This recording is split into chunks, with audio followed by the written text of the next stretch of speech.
the thing that I was most shameful of is the very thing that's catapulting me towards my success.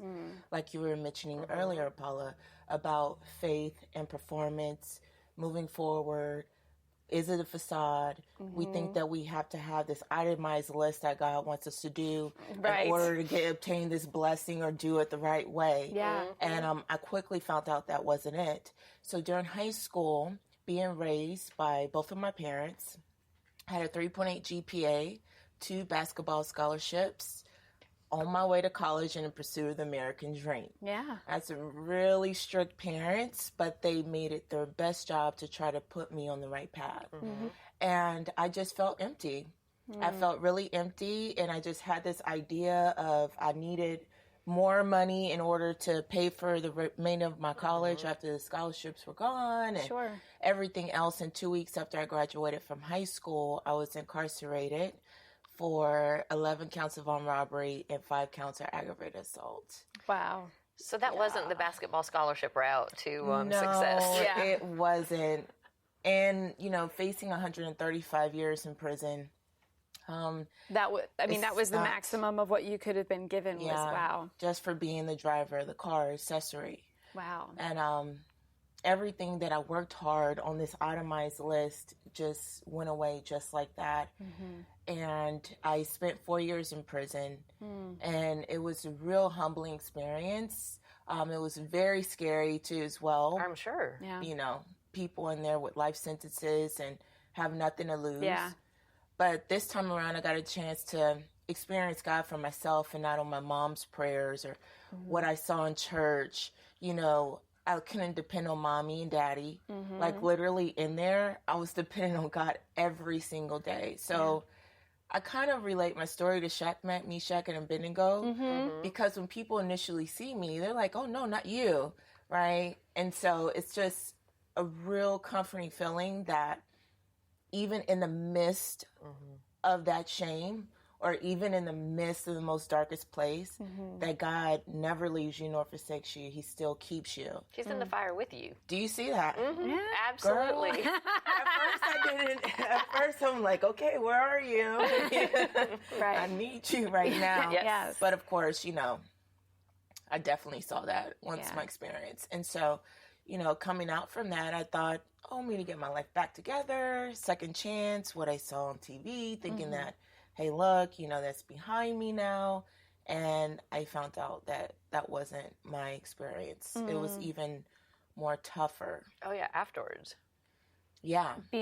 When you were released from prison 4 years later, people were not so welcoming of hiring and investing in someone who had your past. Right. And it's not just that, not just a, you know, place of employment, but it's also apartments. They do background checks. Also college.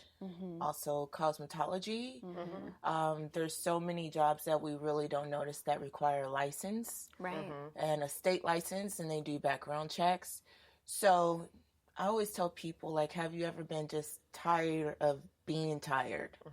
Like, you feel like every day is a fight. Yes. And you're like, every time I go to someone, it's rejection. Nobody likes being rejected. Right. No. But for 6 years, Paula, it was like the most daunting experience that I had once I was released. And I felt like giving up.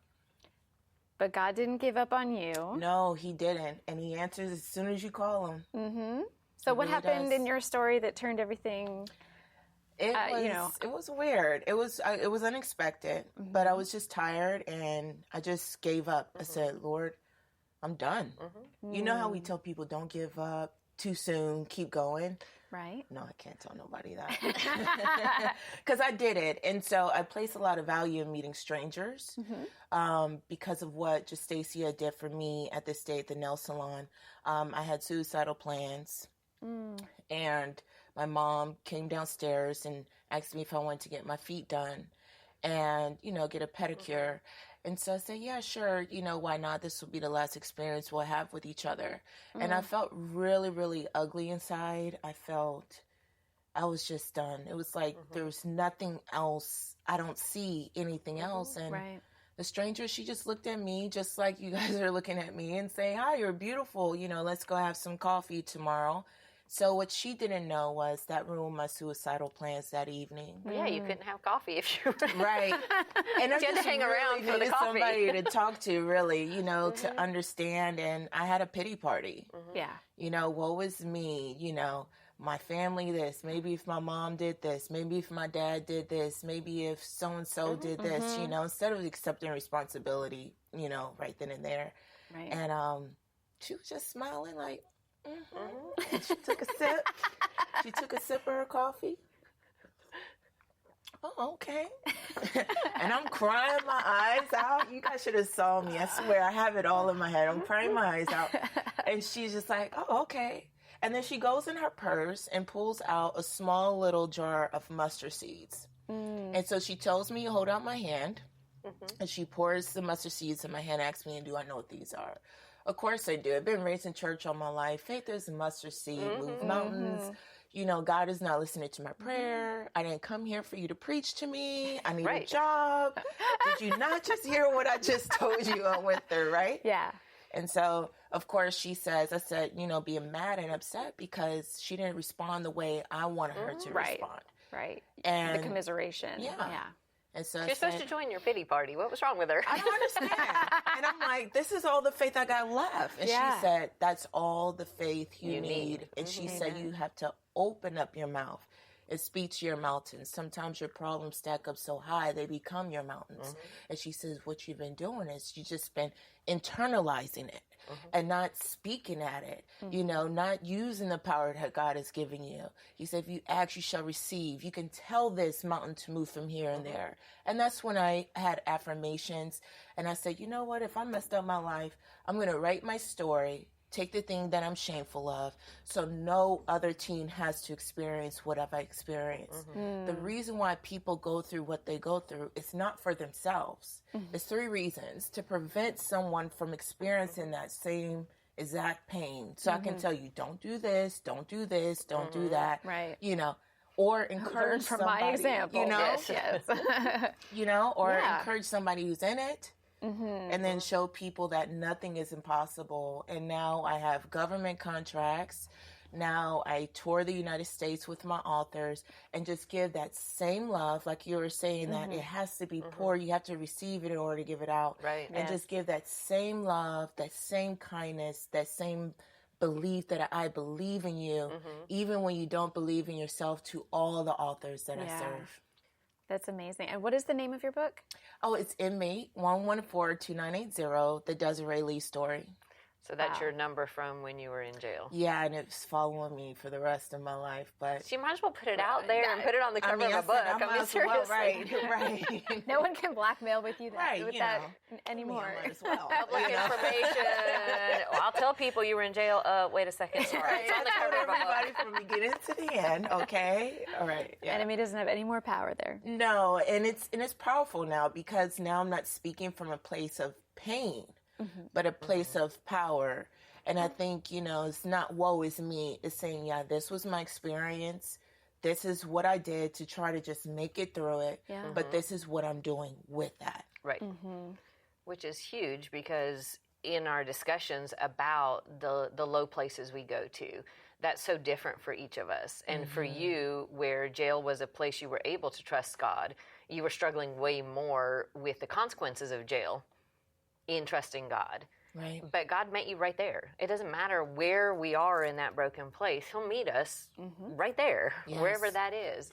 And the fact that you would never have gotten where you are now if you had followed through on the suicide instead of going to coffee. Right. Like, there's always hope for that next. Right. And you got to complete your assignment. But when I hear about stuff like this, you know, like you're saying, hey, wow, you went through this. And I look and I said, I would have killed how many dreams, how many unfulfilled assignments, God-given assignments, I would have took with me. I would have killed with me. And so when I look at that young person that says, you know, Miss Lee, I changed my life. You know, I did what you said. Or I look in that person who's went through a traumatic experience about their story and their family has given up on them. And I said, you know what? you make what I went through worth it. It was worth sleeping those nights in there being by myself. It was worth being scared. It was worth facing rejection for 6 years. It was worth getting those no's. It was worth it because you got to just keep going, not for yourself. It's easier to give up on me. Right. But it's harder if I'm fighting for you to give up on you and say, we got to make it through. Yeah. And you understand where broken, hurting people you interact with, you understand where they've been. Right. You're not going, in theory, oh, honey, God will fix that, with no understanding. I hear that from people that are like, never been through much of anything. Right. And they're going, oh, yes, God takes care of everything. You're like, well, that's true. He does take care of everything. But it's so much more helpful to hear it from somebody who's actually been in that super dark place and has come out. Right. Right. And is sharing it that way. And in a lot of ways, what God is able to do is take those dark times and make them the most powerful part of our story. And when we're going through them, I mean, you can attest, it is awful. It feels like there is literally no hope sometimes. Yeah, it really does. But even the darkest hour only has 60 minutes. So Yeah. it's Wow. like, you just gotta just keep going and pushing, Yeah. It's worth it. I laughed because trying to come up with a way to say that. I was like, whatever doesn't kill you makes your testimony stronger. There you go. Absolutely. It's just sometimes that's all you got for it. Is like, okay, God, well, here we got more testimony to use. Who do you want me to tell it to? In your case, writing the book, helping other people tell their stories, write their books, do the things that take their broken areas and put it into something that helps others. Right, you can write your way out. You can Wow. you can write your way out of any situation. You can reach more people. I'm thinking maybe, do I have to be a minister? Just like your TV show on how to reach more people of what God has divinely assigned you to do specifically. And it's like you can reach those people with your book all around the world. Yes. And you don't even need to be awake. No. They can be reading it while you're asleep. You're so funny, Jay. I love it. You get to help people while you're relaxing, Right, having why coffee. not? Right now, Right, someone is right. reading your book. Someone is reading Paula's book. And Somebody's reading Ginny's book. Absolutely. you Absolutely. just never know. Desiree, thank you so much for thank you being so here. much for having You me. are our ex-victim of the week, so we have something for you. You get a Bloom Today and Bloom in the Dark mug I love it. with a tattoo. We're giving you the fake The ex-victim tattoo. ex-victim tattoo. So Oh, I have it as my stamp of having been there and not being there anymore and blooming. But chocolates and tissues are part of our theme of saying it may be emotional and it may hurt and you may cry, but at the end of it, there's so much to celebrate and so much for God to use in our lives and sharing our stories. So Thank you guys so much again. we're excited. We're just so thankful that you're here and thankful that for everything God has done in And your we can life use the fertilizer of our past to bloom today. today. To bloom today. A free PDF copy of the Bloom in the Dark book and a full list of Bloom Today's coaching tools can be found on bloomtodaytv.com. Then visit Bloom Today's Facebook group for deeper conversation.